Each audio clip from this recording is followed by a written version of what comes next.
नमस्कार। चुनावी चर्चा में आज हम बात करेंगे अलवर जिले की 11 विधानसभाओं की। हालांकि नामांकन का दौर भी शुरू हो चुका है। 30 तारीख से नामांकन प्रक्रिया शुरू हो चुकी है और 6 नवंबर इसकी अंतिम तारीख है। सबसे बड़ी बात यह है कि अभी तक भी सभी विधानसभाओं से, जो अलवर जिले की हैं 11 विधानसभाओं से, प्रत्याशियों की घोषणा नहीं हो पाई है। खासकर कुछ विधानसभा तो ऐसी हैं जिसमें ना तो भाजपा ने ना ही कांग्रेस ने अपने प्रत्याशी अभी तक घोषित किए हैं। कुछ विशेष मंथन चल रहा है प्रत्याशियों को लेकर। कहीं विवाद की स्थिति है, कहीं बागी होने का डर है, तो कहीं और कई कारण हैं जिसके चलते दोनों ही राजनीतिक दलों को काफ़ी मशक्क़त करनी पड़ रही है। जैसे किशनगढ़ बात से अभी तक ना तो भाजपा के प्रत्याशी का ऐलान हुआ ना कांग्रेस के। कठूमर की बात करें तो वहाँ से भी यही हालात हैं, राजगढ़ में भी ऐसे ही हालात हैं, और इसी तरीके से बहरोड में भी अभी तक ना कांग्रेस का प्रत्याशी का ऐलान हुआ ना ही भाजपा का। वैसे अगर बाकी अन्य 11 विधानसभा सीटों की हम बात करें तो अलवर शहर की सबसे पहले बात करते हैं। यहाँ पर भाजपा ने संजय शर्मा को प्रत्याशी बना दिया है। संजय शर्मा यहाँ मौजूदा विधायक भी हैं। अभी कांग्रेस की जो स्थिति है, कांग्रेस अभी तक अपने प्रत्याशी का ऐलान नहीं कर पाई है। हालांकि यहाँ से जो कांग्रेस के जिला अध्यक्ष हैं योगेश प्रधान, वो पिछले कई महीनों से लगातार इसी तरीके से प्रयास कर रहे थे कि चुनाव उन्हें लड़ना है और पार्टी उन्हें मौका देगी। इसी उम्मीद के साथ वो लगातार प्रयास कर रहे थे। लेकिन अब जो हालात हैं, भाजपा ने ब्राह्मण प्रत्याशी बना दिया है, तो अब एक वैश्य समाज, जो एक बड़ा वर्ग है अलवर का, वो खफा हो गया है, क्योंकि अलवर की सीट एक वैश्य समाज की सीट मानी जाती है और इसके चलते उन्हें उम्मीद थी कि इस बार वैश्य प्रत्याशी बनाया जाएगा। लेकिन भाजपा ने फिर उसी विधायक को ही दोबारा मौका दिया है, संजय शर्मा को। तो अब वैश्य समाज लामबंद हुआ। उन्होंने बड़े नेताओं से बात की, कांग्रेस के नेताओं से चर्चा की कि कम से कम कांग्रेस ही वैश्य समाज के प्रत्याशी को मैदान में उतारे। इसके लिए एक प्रेशर बनाया कि किसी भी तरीके से अगर कांग्रेस उन्हें वैश्य समाज के प्रत्याशी को मैदान में उतारती तो वैश्य समाज उनके साथ जुड़ जाएगा। इन हालात को देखते हुए कांग्रेस ने फिर से मंथन शुरू किया कि क्यों ना ऐसे मौके को भुनाया जाए और कांग्रेस प्रत्याशी को चुनाव मैदान में उतार दिया जाए, क्योंकि एक भाजपा का ही ये वोट बैंक माना जाता है वैश्य समाज।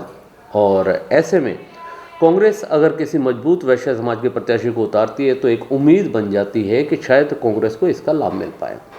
ऐसे में अजय अग्रवाल, नीलेश खंडेलवाल सहित ऐसे कई बहुत सारे प्रत्याशी हैं जो पूरी ताकत भी लगा रहे हैं कि उन्हें यहाँ से टिकट मिल जाए। खैर, अभी तक घोषणा नहीं हो पाई है। उम्मीद है आजकल में अलवर शहर की घोषणा होगी, फिर उसके बाद स्थिति साफ हो पाएगी।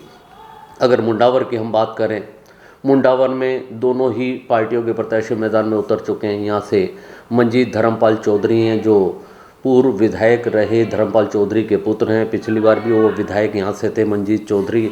अब एक बार ललित यादव को कांग्रेस ने यहाँ से प्रत्याशी बनाया है। अगर बानसूर की बात करें तो बानसूर में त्रिकोणीय मुकाबला देखा जा रहा है। दरअसल यहाँ से भाजपा ने देवी सिंह शेखावत को यहाँ से प्रत्याशी बनाया है। देवी सिंह शेखावत पिछली बार 2018 के चुनाव में भाजपा से ही बागी होकर वो चुनाव लड़े थे और दूसरे नंबर पर रहे थे, और शकुंतला रावत उस दौरान जीती थी। अब जो यहाँ पर बानसूर की स्थिति है, यहाँ से देवी सिंह शेखावत भाजपा के प्रत्याशी बनाए गए हैं और कांग्रेस से शकुंतला रावत हैं। वहीं इस बार आज़ाद समाज पार्टी ने भी अलवर में एंट्री की है और बसपा हालांकि पीछे चल रही होगी, लेकिन आज़ाद समाज पार्टी के कई प्रत्याशियों की घोषणा जिले में हो चुकी है। उसी कड़ी में बानसूर से जो भाजपा के एक पूर्व विधायक रहे हैं, कद्दावर नेता रहे हैं, रोहताश शर्मा, उन्होंने आज़ाद समाज पार्टी से टिकट लिया है और पूरी तरह से जोश के साथ, खरोश के साथ, अपनी उम्र ज़्यादा होने के बावजूद लगातार मजबूती के साथ वो मैदान में डटे हुए हैं। इस तरीके से वहाँ त्रिकोणीय मुकाबला देखा जा रहा है।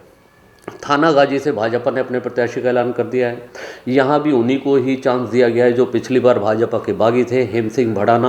अब पार्टी ने उन्हें यहाँ से मौका दिया है। कांग्रेस ने अभी तक यहाँ से किसी प्रत्याशी की घोषणा नहीं की है। थानागाजी के बाद अगर हम अलवर ग्रामीण की बात करें, यह भी बड़ी हॉट सीट मानी जा रही है क्योंकि यहाँ से कैबिनेट मंत्री टीकाराम जूली का यह विधानसभा क्षेत्र है।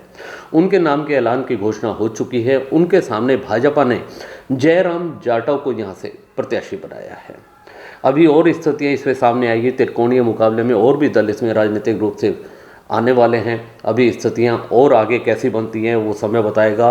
रामगढ़ हॉट सीट, क्योंकि यहाँ से जो पूर्व विधायक हैं जुबेर खान, कांग्रेस ने उन्हें प्रत्याशी बना दिया है। हालांकि पिछले चुनाव में उनकी पत्नी साफिया जुबेर जो थी वो यहाँ से विधायक थी। इस बार उनका टिकट काट करके कांग्रेस ने जुबेर खान को मैदान में उतारा है। भाजपा ने अभी तक अपने प्रत्याशी की घोषणा नहीं की है। देखना होगा, क्योंकि यहाँ पर अक्सर हिंदू मुस्लिम चुनाव होता है, तो किसी हिंदूवादी नेता को ही उम्मीद की जा रही है कि भाजपा उतार सकती है।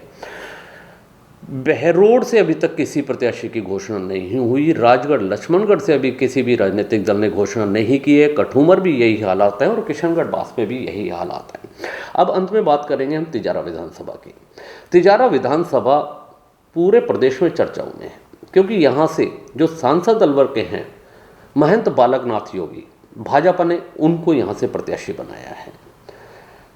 कांग्रेस ने हालांकि अपने प्रत्याशी की घोषणा नहीं की है, लेकिन एक पूरे प्रदेश में अब इस सीट पर निगाह बनी हुई है, क्योंकि चर्चाओं का बाजार गर्म है और ऐसी उम्मीद भी लोग करते हैं कि अगर बालकनाथ योगी सांसद छोड़ करके प्रदेश की राजनीति में सक्रिय हुए हैं तो कहीं ना कहीं लोग उनको ये भावी मुख्यमंत्री के रूप में भी देख रहे हैं।